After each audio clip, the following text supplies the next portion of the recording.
जय श्री रामचरितमानस। उत्तरकांड। प्रसंग है पुत्र उत्पत्ति। अयोध्या जी की रमणीयता, सनकादि का आगमन और संवाद।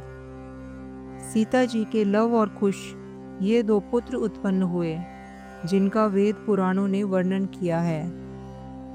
वे दोनों ही विजयी, विख्यात योद्धा, नम्र और गुणों के धाम हैं और अत्यंत सुंदर हैं, मानो श्री हरि के प्रतिबिंब ही हों।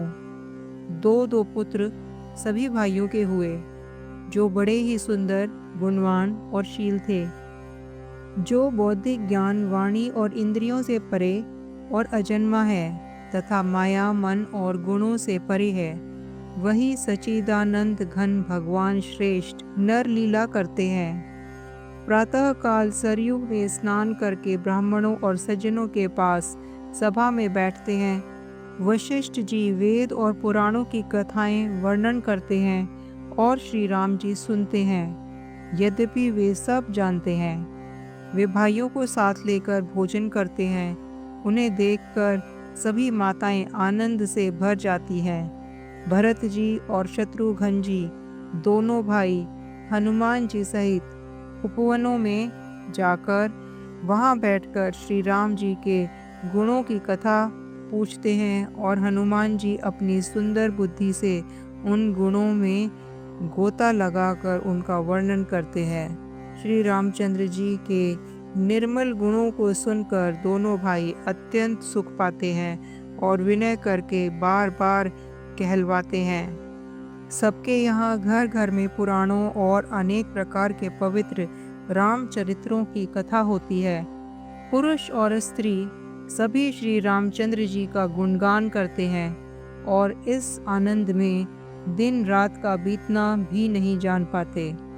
जहाँ भगवान श्री रामचंद्र जी स्वयं राजा होकर विराजमान हैं, उस अवधपुरी के निवासियों के सुख संपत्ति के समुदाय का वर्णन हजारों शेष जी भी नहीं कर सकते। नारद आदि और सनकादि मुनीश्वर सब कौशल राज श्री राम जी के दर्शन के लिए प्रतिदिन अयोध्या आते हैं और उस दिव्य नगर को देखकर वैराग्य भुला देते हैं। उज्जवल महल ऊपर आकाश को छू रहे हैं। महलों में बहुत सी मणियों से रचे हुए झरोखे सुशोभित हैं और घर घर में मणियों के दीपक शोभा पा रहे हैं।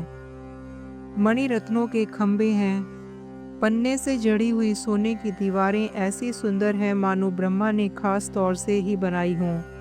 महल सुंदर, मनोहर और विशाल हैं। उनमें सुंदर स्फटिक आंगन बने हैं। प्रत्येक द्वार पर बहुत से हीरों से जड़े हुए सोने के किवाड़ हैं। घर घर में सुंदर चित्रशालाएं हैं, जिनमें श्री राम जी के चरित्र बड़ी सुंदरता के साथ सवार कर अंकित किए हुए हैं। सभी लोगों ने भिन्न भिन्न प्रकार के पुष्पों की वाटिकाएं यत्न करके लगा रखी हैं। सदा तीनों प्रकार की सुंदर वायु बहती रहती है। बालकों ने बहुत से पक्षी पाल रखे हैं। मोर, हंस, सारस और कबूतर घरों के ऊपर बड़ी ही शोभा पाते हैं। बालक तोता मैना को पढ़ाते हैं कि कहो राम रघुपति जनपालक। राजद्वार सब प्रकार से सुंदर हैं। गलियां, चौराहे और बाजार सभी सुंदर हैं। बाजारों में वस्तुएं बिना ही मूल्य मिलती हैं। जहाँ स्वयं लक्ष्मीपति राजा हो, वहाँ की संपत्ति का वर्णन कैसे किया जाए। बजाज अर्थात कपड़े का व्यापार करने वाले, सराफा अर्थात रुपए पैसे का लेन देन करने वाले आदि व्यापारी बैठे हुए ऐसे जान पड़ते हैं मानो अनेकों कुबेर हों। स्त्री और पुरुष, बच्चे और बूढ़े जो भी हैं, सभी सुखी, सदाचारी और सुंदर हैं। नगर के उत्तर दिशा में सरयू जी बह रही है, जिनका जल निर्मल और गहरा है। मनोहर घाट बंधे हुए हैं। किनारे पर जरा भी कीचड़ नहीं है। अलग कुछ दूरी पर बहुत सुंदर घाट है, जहाँ घोड़े और हाथियों के समूह जल पिया करते हैं। पानी भरने के लिए बहुत से घाट हैं जो बड़े ही मनोहर हैं। वहाँ पुरुष स्नान नहीं करते। राजघाट सब प्रकार से सुंदर और श्रेष्ठ है, जहाँ चारों वर्णों के पुरुष स्नान करते हैं। सरयू जी के किनारे किनारे देवताओं के मंदिर हैं, जिनके चारों ओर सुंदर उपवन हैं। नदी के किनारे कहीं विरक्त और ज्ञानपरायण मुनि और सन्यासी निवास करते हैं। सरयू जी के किनारे किनारे सुंदर तुलसी जी के झुंड बहुत से पेड़ मुनियों ने लगा रखे हैं। श्री अयोध्यापुरी के दर्शन करते ही संपूर्ण पाप भाग जाते हैं, जहाँ वन, उपवन, बावलियाँ और तालाब सुशोभित हैं। अणिमा आदि 8 सिद्धियाँ और समस्त सुख संपत्तियाँ अयोध्या में छा रही हैं। लोग जहाँ तहाँ श्री रघुनाथ जी के गुण गाते हैं और बैठकर एक दूसरे को वही सीख देते हैं कि शरणागत का पालन करने वाले श्री राम जी को भजो। शोभा, शील, रूप और गुणों के धाम श्री रघुनाथ जी को भजो।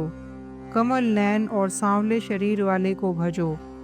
पलक जिस प्रकार नेत्रों की रक्षा करते हैं, उसी प्रकार अपने सेवकों की रक्षा करने वाले को भजो। सुंदर बाण, धनुष और तरकश धारण करने वाले को भजो।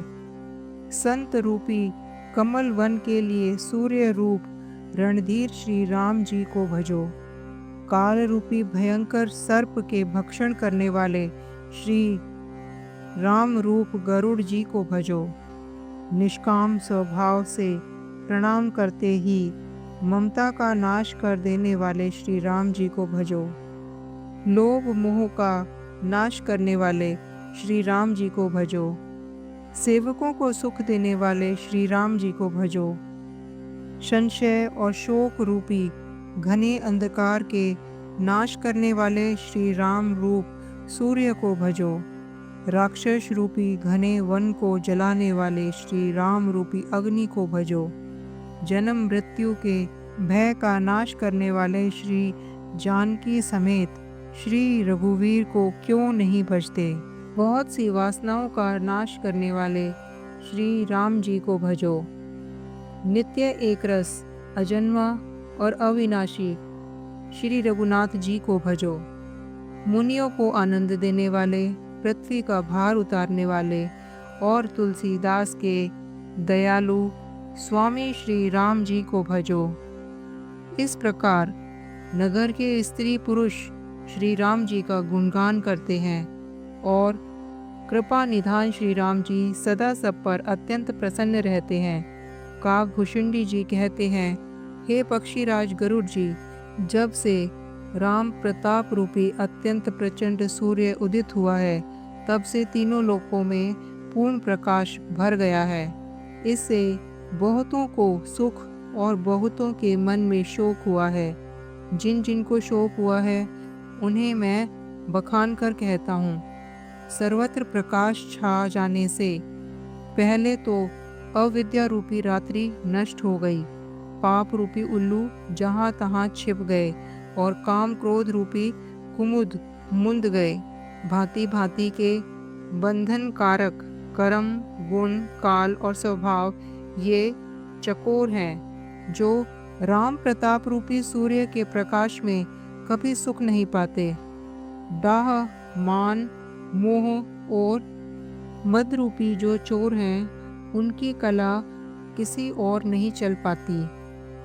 धर्म रूपी तालाब में ज्ञान, विज्ञान ये अनेकों प्रकार के कमल खिल उठते हैं।